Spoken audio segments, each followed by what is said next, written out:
कश्मीर पाकिस्तान का हिस्सा नहीं है, कश्मीर पाकिस्तान की रियासत का हिस्सा नहीं है, कश्मीर पाकिस्तान का हिस्सा नहीं है, कश्मीर पाकिस्तान की रियासत का हिस्सा नहीं है।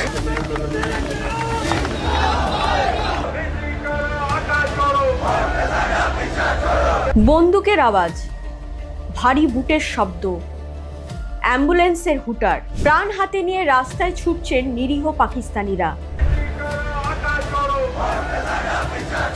নির্বিচারে গুলি চালাচ্ছে পাক নিরাপত্তা বাহিনী। বন্দুকের মুখে তাদের জীবন আজ সংকটে। পাক অধিকৃত জম্মু কাশ্মীরের এখন এটাই ছবি। হঠাৎ কি হলো? যা ঘটছে, যা ঘটে চলেছে, তা দীর্ঘদিনের জমে থাকা ক্ষোভের বিস্ফোরণ। পাক অধিকৃত জম্মু কাশ্মীরের এখন সারি সারি লাশের মিছিল।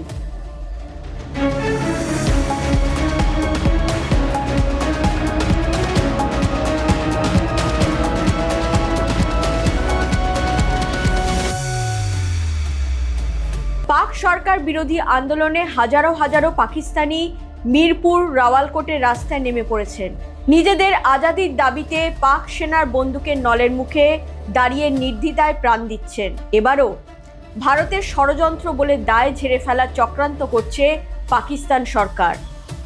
পাক অধিকৃত জম্মু কাশ্মীরে এখন মৃত্যু মিছিল।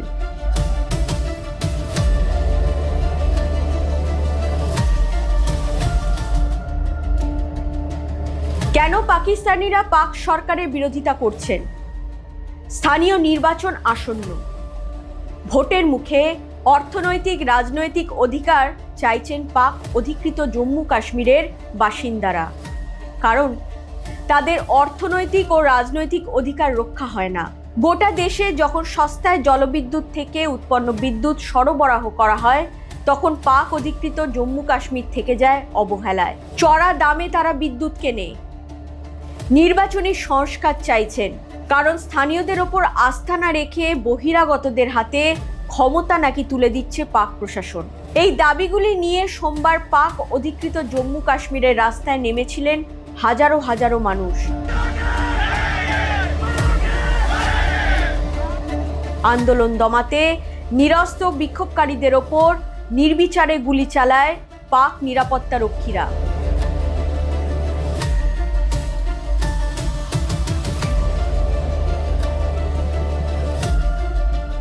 পাক পুলিশের গুলিতে সোমবারই মৃত্যু হয় প্রায় 25 জনের। প্রতিবাদে মঙ্গলবার আরও একটি মিছিল বেরোয়। ফের গুলি চালায় পাক পুলিশ। খুব স্বাভাবিকভাবে পাকিস্তান অধিকৃত জম্মু কাশ্মীরে নিরীহ মানুষদের হত্যার বিপক্ষে মুখ খুলেছে ভারত। বিক্ষোভকারী সাধারণ নাগরিকদের শত্রু হিসেবে চিহ্নিত করছে পাকিস্তান। নিজেদের দেশবাসীদের প্রতি তারা যে কতটা দায়িত্ব জ্ঞানহীন তা এ থেকেই বোঝা যায়, মনে করছে প্রতিবেশী রাষ্ট্রটি।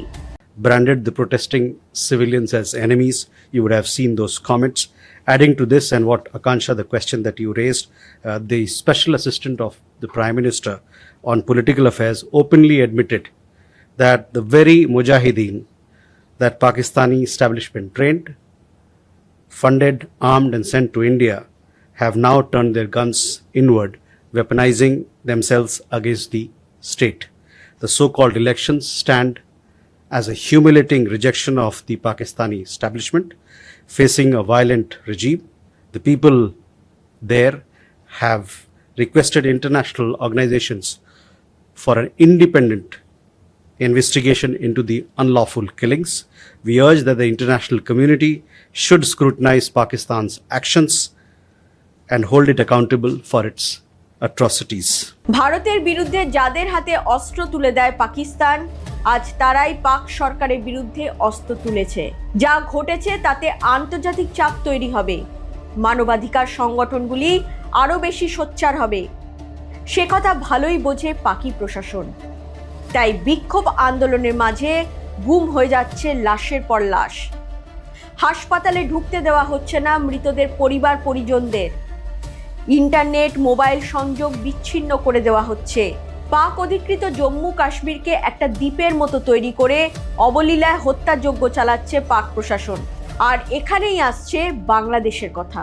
ইতিহাস ঘাটলে চোখে পড়বে পাকিস্তানের দমন পীড়ন চালানোর এই নীতি, নিরীহ মানুষদের হত্যা, এরপর দায় ঠেলে দেওয়ার চেষ্টা নতুন কিছু নয়। একই কাজ তারা করে এসেছে বাংলাদেশের ক্ষেত্রেও। তখন অবশ্য বাংলাদেশ ছিল না, ছিল পূর্ব পাকিস্তান। ৭১-এর মুক্তিযুদ্ধ ও তার পূর্ববর্তী বাংলাদেশের ইতিহাস পাকিস্তানের দমন পীড়নের কাহিনী। বন্দুকের নলের সামনে বাঙালি জাতিকে শেষ করে দেওয়ার চেষ্টা। নিশ্চয়ই আপনাদের মনে আছে ২৫শে মার্চ ১৯৭১-এর অপারেশন সার্চলাইটের কথা। পশ্চিম পাকিস্তানে পরিকল্পিত সামরিক অভিযান। বাংলাদেশ তো বটেই, গোটা বিশ্ব সেদিনের মানবিক ক্ষয়ক্ষতির কথা ভুলতে পারবে না।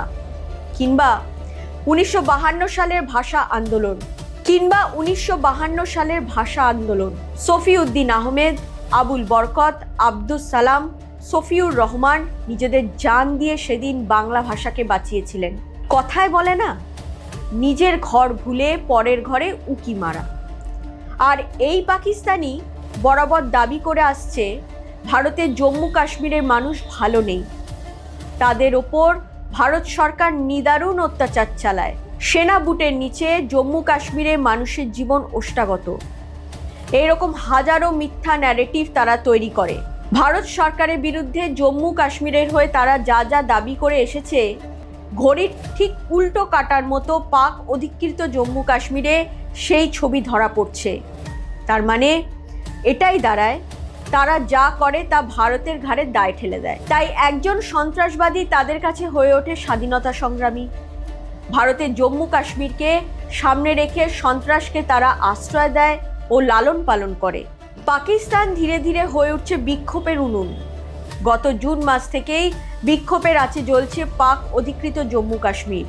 গত কয়েকদিন ধরে পাক অধিকৃত জম্মু কাশ্মীরে বিক্ষোভকারীদের ওপর পাকিস্তানি নিরাপত্তা বাহিনীর নির্মম দমনপীড়নে ৪০ জনেরও বেশি সাধারণ নাগরিক নিহত এবং ২০০ জনেরও বেশি মানুষ আহত। বিক্ষোভের নেতৃত্ব রয়েছে জেএসির হাতে। পাক পুলিশের গুলিতে আহতদের মধ্যে রয়েছেন উসমান নাজির, যিনি জয়েন্ট আওয়ামী অ্যাকশন কমিটির কেন্দ্রীয় কমিটির সদস্য উমর নাজিরের ভাই। ভুল করছে পাকিস্তান। বিক্ষোভ দমন যত নির্মম হবে, আজাদির দাবি আরও জোরালো হবে। এমনটা হয়েছিল বাংলাদেশে, কিন্তু দেশটির নাম যে পাকিস্তান। তারা ঠেকেও কিছু শেখে না। এরকম আরও খবর পেতে নজর রাখুন জিও পালস টিভিতে। লাইক করুন, শেয়ার করুন, সাবস্ক্রাইব করুন জিও পালস টিভি।